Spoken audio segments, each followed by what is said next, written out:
Hello, இன்று உங்களுடன் ஒரு நிமிடம். வேதம் என்பது தேவனுடைய வார்த்தைகள் அடங்கிய புத்தகம். புதிய ஏற்பாடு மத்தேயு, மார்க்கு, லூக்கா, யோவான் போன்ற சீஷர்கள், அதன் பிறகு பவுல், சீஷர்களாக வாழ்ந்த பேதுரு, யோவான் இவர்களெல்லாம் எழுதின நிருபங்கள், இது அடங்கியது தான் வேத புத்தகம். இதில் லூக்கா 10வது அதிகாரத்தில் ஒரு சின்ன சம்பவம் வருது. அங்கே வாழ்ந்து கொண்டிருந்த நியாயசாஸ்திரி இயேசு கிறிஸ்துவனிடம் வந்து நின்று அவரிடம் ஒரு கேள்வியை கேட்கிறார்.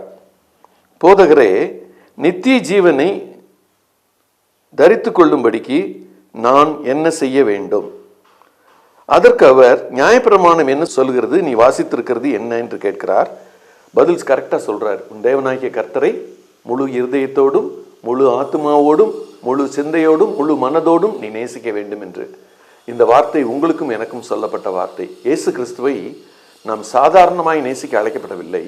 முழு இருதயத்தோடு, முழு மனதுடன் அவரை நேசிக்க அழைக்கப்படுகிறோம். அப்படி நேசிக்கிறோமா?